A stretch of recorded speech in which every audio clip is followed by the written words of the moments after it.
Somewhere between the seed catalog and the checkout cart, we lost something. Not gradually. We handed it over, method by method, to an industry that profits every time we forget what our great-grandparents already knew. Heirloom gardeners fed whole communities from modest plots, no chemicals, no costly amendments, no dependency on anyone.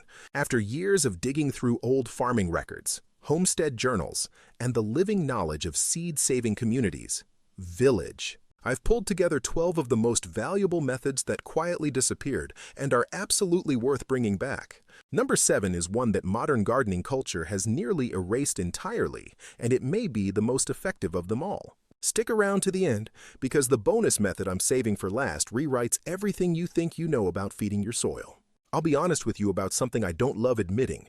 For the first 4 years I kept a garden, I was a disaster. Not a charming, lovable kind of disaster. The kind where you spend real money, invest real time, and still walk away at the end of each season.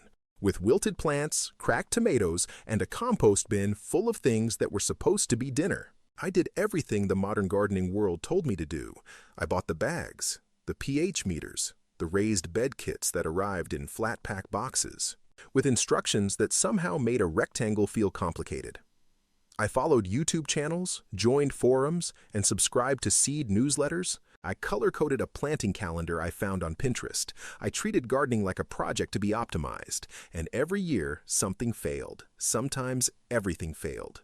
What made it worse was that I knew, in the back of my mind, that people had been doing this successfully for centuries with none of what I had. No amendments in plastic packaging, no drip irrigation timers, no grow lights with adjustable spectrum settings, just hands, soil, seeds, and knowledge passed down from whoever came before them. My grandmother kept a kitchen garden her entire life. Quarter-acre plot behind a house in rural Pennsylvania. She never bought a bag of fertilizer once. She saved seeds in paper envelopes labeled with a felt-tip pen. She buried things, rotated things, talked to her neighbors over the fence about what was working and what wasn't. When I was struggling through year 3 of my own garden, I called her. I told her about my soil test results and my nutrient deficiency charts. She listened patiently. Then she said very gently, "Honey, when did a garden become something you needed a degree to manage?" That question stayed with me. I started looking backward instead of forward. I pulled old agricultural extension bulletins from the early 1900s. I found digitized homestead manuals from the 1800s. I reached out to heirloom seed preservationists, heritage farming communities, and a few older growers who still practiced the methods they'd inherited. What I found wasn't just useful, it was humbling. These weren't primitive guesses or folk superstitions. They were refined, observational systems built over generations of watching what actually worked in real soil, in real weather, across real seasons. They understood companion relationships between plants before anyone called it bees companion planting. Chiu. They selected seed not for shelf appeal but for survival, flavor, and adaptation to the specific ground beneath their feet. The modern gardening industry doesn't have much incentive to teach you any of this. They selected seed not for shelf appeal but for survival, flavor, and adaptation to the specific ground beneath their feet. The modern gardening industry doesn't teach you this. Because if the soil feeds itself, you don't buy the bag. If the seed saves itself, you don't place the order. If the knowledge lives in your hands, you don't need the subscription. I'm not here to make anyone feel bad about how they garden now. But there is a category of knowledge that was retired because it stopped being profitable to teach. And the gardeners who kept practicing these methods anyway, the ones who never got the memo that they were supposed to modernize, they've been quietly outgrowing, outlasting, and outproducing the rest of us for decades. These 12 methods are what I found when I went looking. Some I've been using for years, others I'm still refining. But every single one of them is worth knowing. Let's start from the beginning. The trail didn't start in a library. It started at a farm auction in Lancaster County on a cold Saturday morning in October. I'd driven out on a whim. I left with 3 cardboard boxes, a bushel basket, and a conversation that changed the direction of everything I'd been researching. One box contained a collection of hand-stitched notebooks, 60 years of planting records from a single family's kitchen garden. One of the boxes contained a collection of hand-stitched notebooks. 60 years of planting records from a single family's kitchen garden? Dates, yields, weather notes, variety names, companion pairings, soil observations written in pencil so faint in places I had to photograph the pages and increase the contrast on my laptop just to read them. The handwriting changed across the decades. Different family members had kept the record going, one generation passing the notebook to the next like a relay baton. The last entry was dated 1987. One of the boxes contained a collection of hand-stitched notebooks, 60 years of planting records from a single family's kitchen garden, dates, yields, weather notes, variety names, companion pairings, soil observations written in pencil so faint in places I had to photograph the pages and increase the contrast on my laptop just to read them. While he walked me through what he remembered about how that family farmed, the rotations they used, the specific way they prepared ground in the fall, why they never watered at the same time 2 days in a row during certain growth stages. He wasn't reciting theory, he was recalling memory, and the specificity of it, the granular, sensory, observed quality, told me this wasn't inherited folklore, it was inherited science. Empirical, season-tested, failure-refined, generation-hardened science that just happened to live in human memory instead of a journal article. That conversation sent me in 3 directions at once. The first was into the historical record. I spent 18 months going through digitized archives, agricultural bulletins published between 1880 and 1940, USDA reports from the pre-fertilizer era. What emerges is a portrait of an agricultural culture that was extraordinarily sophisticated in its understanding of soil, seed, and plant behavior before the chemical shortcut became available. The second direction was into living communities. I made contact with heritage seed networks, spent time with Mennonite and Amish farming communities who still practice pre-industrial methods. I interviewed older gardeners, people in their 70s and 80s, who learned to grow food from parents who had never known any other way. These conversations were invaluable, not exotic, but intact. The third direction was the soil itself. I started testing these methods directly, not as experiments, but as a working gardener applying them to real beds and watching what happened across real seasons. Some results were immediate and dramatic. Others revealed themselves slowly over 2 or 3 years of changed practice. A few surprised me completely by working through mechanisms I didn't initially understand and had to research backward from the result. What I want to be clear about is this. The authority behind what you're about to hear doesn't live in me. It lives in the people who developed these methods and the soil that proved them right. I'm a researcher and a grower who went looking for something that worked better than what I'd been doing, and found that the answer had been sitting quietly in the past, waiting for someone to come back for it. Where there's established biology or soil science that explains why a method works, I'll give you that too, because understanding the mechanism is what takes something from a trick you copy to a principle you can adapt. These aren't novelties. They are functional, field-tested systems that produced extraordinary results long before the modern garden industry existed, and they still do. Now let's get into them. Before we get into the specific methods, I want to give you the framework that holds all 12 of them together, because once you understand the underlying principle, every method on this list will make immediate intuitive sense, and you'll stop seeing them as separate tips and start seeing them as one coherent system. Here is the core idea. A garden is not a production facility. It is an ecosystem. That distinction sounds simple. It isn't. The entire structure of modern gardening culture is built on the production facility model. Inputs in, outputs out, problems solved with purchases, deficiencies corrected with amendments, pests defeated with interventions. The garden is treated as a manufacturing process, and the grower is the manager responsible for keeping the line moving. Soil is the medium. Plants are the product. Everything else is a variable to be controlled. Heirloom growers didn't think this way. Not because they lacked sophistication, but because they understood something the production model obscures. The moment you try to manage every variable in a living system, you start breaking the relationships that make it work. Healthy soil is not a substrate, it is a community. A single tablespoon of living garden soil contains more microorganisms than there are people on Earth. Bacteria, fungi, protozoa, nematodes, arthropods, all operating within a web of relationships so dense and interdependent that modern soil science is still mapping it. These organisms are not incidental. They are the mechanism.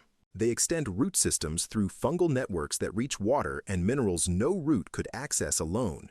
They build soil structure, that crumbly, aggregated texture that holds moisture and drains excess simultaneously, through the physical and chemical processes of their daily existence. The production model doesn't just ignore this community, it routinely destroys it. Synthetic fertilizers feed the plant and starve the microbiome because soluble nutrients bypass the biological exchange entirely. Tilling dismantles the fungal networks that took years to establish.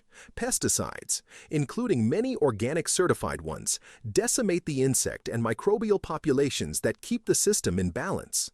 Every shortcut that solves one visible problem tends to degrade the invisible infrastructure that was preventing 10 others. Heirloom methods, almost without exception, are designed around the opposite logic.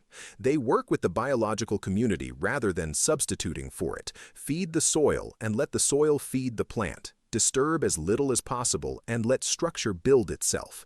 Introduce diversity and let the system find its own equilibrium. Trust the process that took millions of years to develop rather than the product that was invented 70 years ago. This is not romanticism. The biology backs it up completely. Research in soil ecology over the last 3 decades has repeatedly confirmed what observational growers knew empirically for centuries, that undisturbed, biologically active soil dramatically outperforms chemically managed soil across almost every meaningful measure: yield consistency, drought resilience, pest resistance, nutritional density, and long-term fertility. The heirloom gardeners weren't guessing. They were reading their results and adjusting accordingly, season after season, generation after generation, in a feedback loop that produced remarkable precision. Research in soil ecology over the last 3 decades has repeatedly confirmed what observational growers knew empirically for centuries: that undisturbed, biologically active soil dramatically outperforms chemically managed soil across almost every meaningful measure.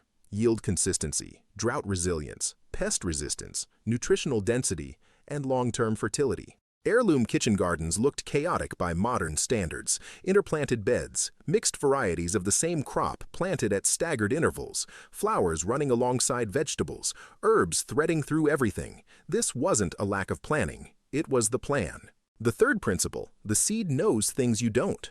Heirloom varieties were selected over generations by growers paying close attention to which plants survived, produced, and resisted disease.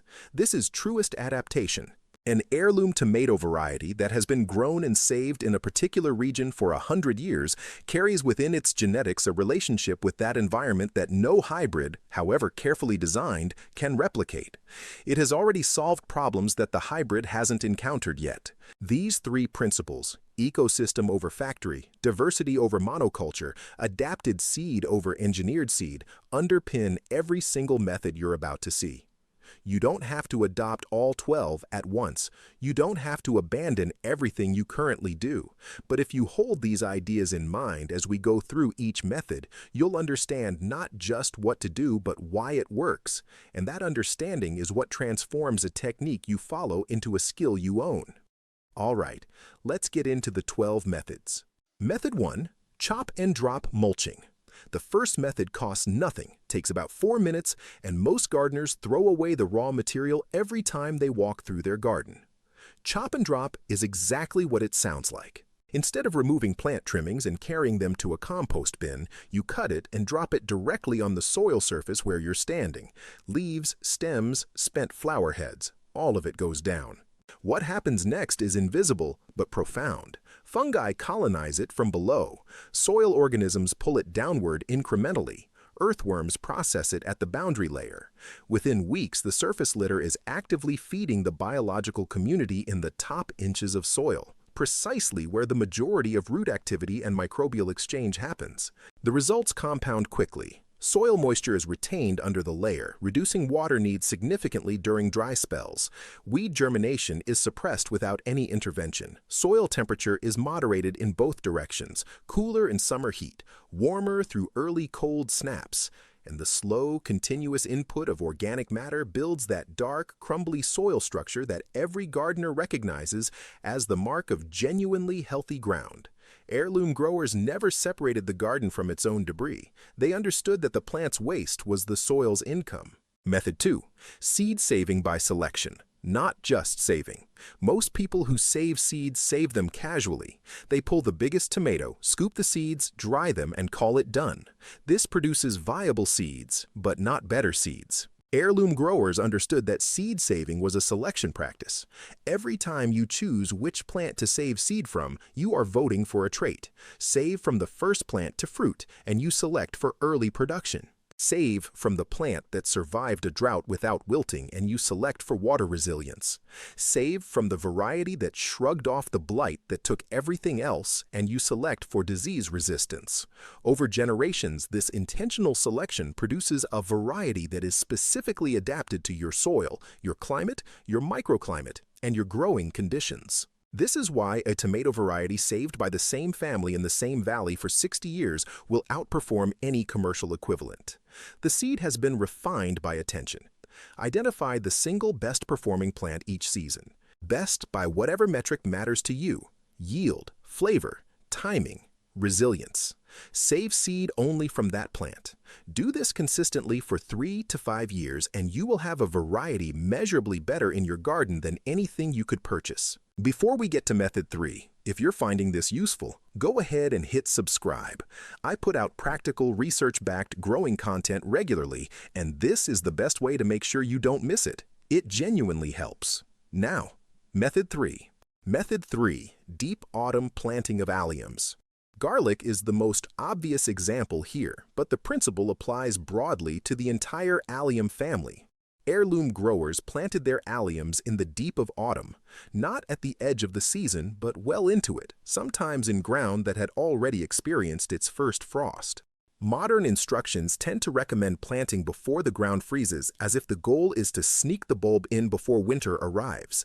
The old method inverted that logic entirely. Planting deeply in true autumn cold achieves something that early planting cannot.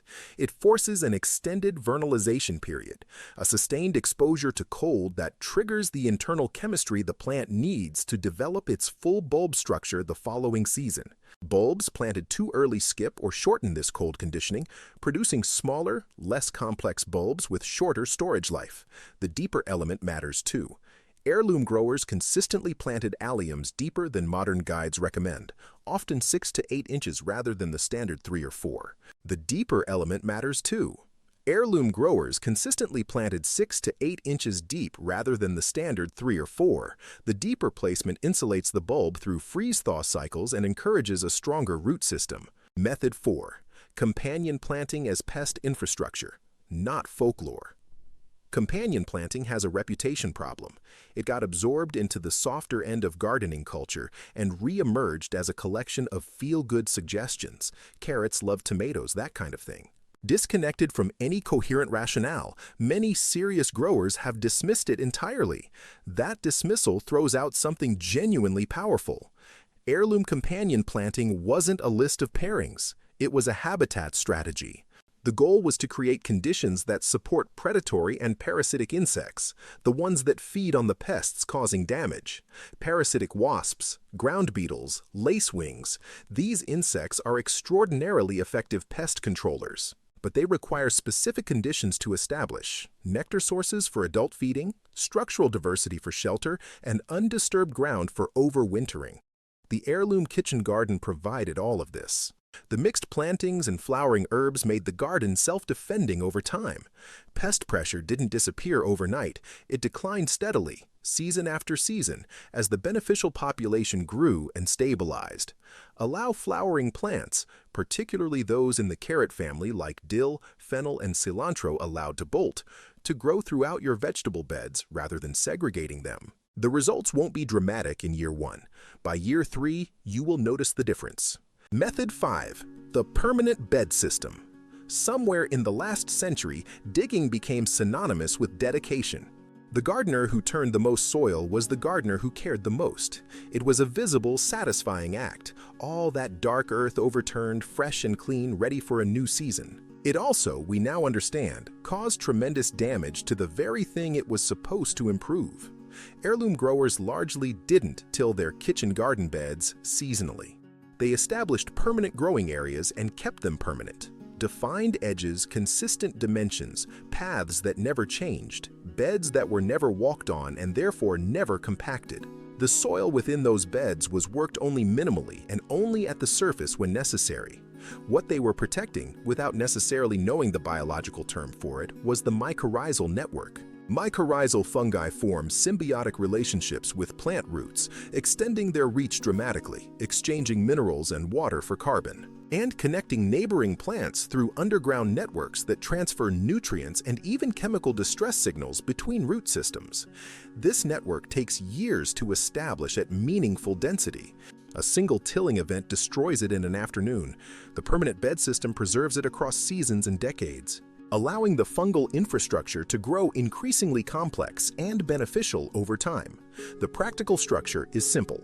Beds no wider than you can comfortably reach the center of without stepping in, typically 4 feet, defined with whatever permanent edging suits your space. Paths wide enough to work from comfortably.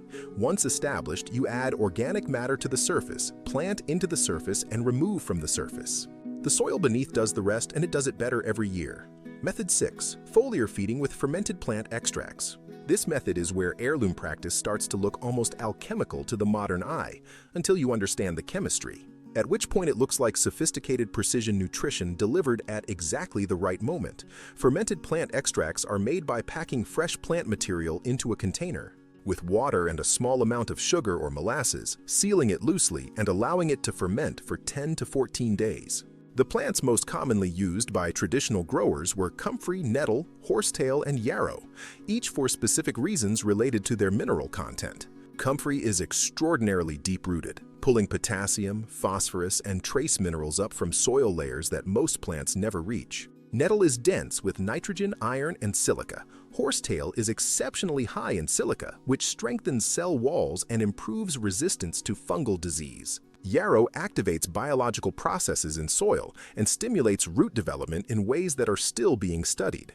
When these materials ferment, their cellular structure breaks down, and their mineral content becomes immediately bioavailable, applied as a diluted foliar spray during key growth stages, early vegetative growth, pre-flowering, and early fruiting. The plant absorbs the nutrition directly through its leaf surfaces, bypassing any soil chemistry limitations entirely. It is fast, efficient, targeted, and costs nothing. Heirloom growers didn't call it foliar feeding. They called it feeding the plant when it needed it. The mechanism behind the observation is now well understood, and it validates completely what generations of growers noticed empirically. Fermented plant extracts produce visible improvements in plant health, vigor, and yield within days. Method 7. Saving and cycling seed from stressed plants. This is the method I mentioned in the opening. It genuinely reframes how modern gardeners think about plant stress. The instinct when a plant struggles, when it wilts in heat, when it fights off early blight, is to see that plant as a casualty. Pull it out, add it to the compost. Heirloom growers saw a stressed survivor as something entirely different, a genetic asset. A plant that survives genuine adversity has expressed something real about its resilience. Its survival is not luck, it is biology. The traits that allowed it to withstand that specific stress are encoded in its seed. And if you save seed from that plant, not from the lush, well-watered specimen, but from the one that endured, you are selecting for functional toughness no catalog can guarantee. This is stress selection, and it is one of the oldest and most powerful plant improvement tools that exists. It requires no equipment, only observation. Practiced consistently, this method produces varieties of remarkable site-specific resilience. The old gardeners who maintained strains through droughts and pests weren't lucky. They were selecting. Every hard season was, in their hands, a breeding program. Method 8. Green manures and the hunger gap cover. The hunger gap, the period in late winter and early spring when stored food runs low, was one of the central preoccupations of the heirloom kitchen gardener. Bridging it required planning that began in late summer, with the deliberate planting of green manures timed to die back and release fertility when the soil needed it most. Green manures are fast-growing crops, typically legumes like field peas, vetch, or clover, or grains like winter rye, planted to be turned or cut down before they set seed. Their value is threefold. They protect bare soil through winter, preventing erosion. Legume varieties fix atmospheric nitrogen directly into the soil through root nodules. building fertility without any external input, and when terminated and left on the surface, they decompose rapidly into a dense layer of organic matter that feeds the soil biology. The timing was understood in almost agricultural musical terms, each crop in sequence creating the conditions for the next. The green manure doesn't compete, it prepares. The result is a bed that enters spring biologically active, structurally sound, and nutritionally primed, without a single bag of anything having been opened. Method 9. Lunar planting calendars. Before you skip this one, stay with me for 60 seconds. The dismissal of lunar planting as superstition is where modern gardening culture let its skepticism override its curiosity. The moon's gravitational influence on water is not a theory. It is the mechanism behind every ocean tide on Earth. What heirloom growers understood is that this same pull affects moisture within soil. At full moon and new moon, moisture rises more readily through capillary action, seed germination rates increase measurably, and plant sap pressure is demonstrably higher. The practical application was precise. Sow seeds and transplant during the 2 weeks of the waxing moon, between new moon and full moon, when moisture supports leafy growth. Root crops and bulbs respond better when planted during the waning period, as dynamics shift to favor downward development. Pruning and harvesting were reserved for the waning moon. Modern agricultural trials have returned results consistent enough to suggest this is not coincidence. The effect size is not enormous, but it consistently nudges outcomes in the right direction. Method 10. The sunken bed and waffle garden technique. Water management was survival. For traditional growers in drier climates and drought-prone regions, the difference between a productive season and a failed one often came down not to rainfall, but to how effectively every drop of available moisture was captured, directed, and held in the root zone long enough to matter. The sunken bed, sometimes called the waffle garden in its grid form, practiced extensively by indigenous southwestern farmers for centuries, inverts the raised bed logic entirely.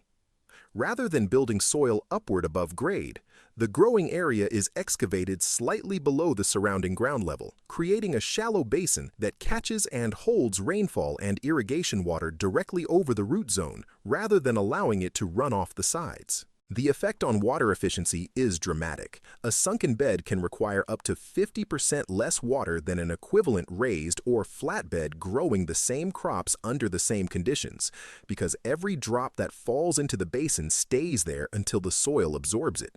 In heavy rain, the basin fills and slowly percolates rather than sheeting off. In drought conditions, the lower position of the bed surface keeps it slightly cooler and reduces evaporative loss from the soil surface. Heirloom growers in wet climates modified the principle rather than abandoning it, using shallow channels between permanent beds to direct excess rainfall away from root zones, turning the same geometry into drainage infrastructure when the problem was too much water rather than too little. The underlying logic was identical. Design the physical shape of the garden to manage water passively, without intervention, in whatever direction the climate required. In a time of increasingly unpredictable rainfall patterns, this method deserves far more attention than it currently receives. The only tool it requires is a spade. Method 11. Intercropping with temporal sequencing. The heirloom kitchen garden was never planted all at once. It was planted in continuous overlapping waves, a system of temporal sequencing that kept every square foot productive across the entire growing season while simultaneously managing soil fertility, pest pressure, and harvest timing in ways that a single planting calendar simply cannot achieve. The principle works on 2 axes simultaneously. The first is succession planting, sowing the same crop at 2 to 3 week intervals rather than all at once, ensuring a continuous harvest over months rather than a single glut followed by nothing. The second is interplanting by growth rate, combining fast-maturing crops with slow ones in the same space so that the fast crop is harvested and cleared before the slow crop needs the room. A classic heirloom combination, radishes or lettuce interplanted between rows of parsnips or leeks. The radishes and lettuce are ready and eaten within 30 to 45 days. By the time the parsnips and leeks need full spacing, the fast crops are already gone. The bed has produced 2 crops in the space and time budget of 1, and the soil has been continuously covered, protecting microbial activity, retaining moisture, and suppressing weeds throughout. The more sophisticated version layers 3 crops simultaneously, a fast, a medium, and a slow, timed so that each vacates its space just as the next needs to expand into it.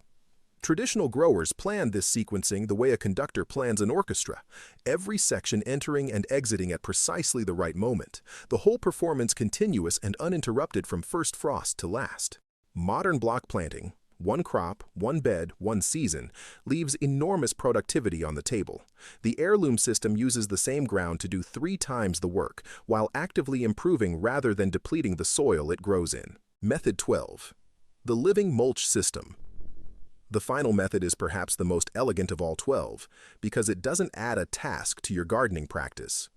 It replaces several of them simultaneously with something that manages itself. A living mulch is a low-growing ground cover, typically white clover, creeping thyme, or a shallow-rooted leafy plant, allowed to establish and grow between and beneath the main crops in a bed.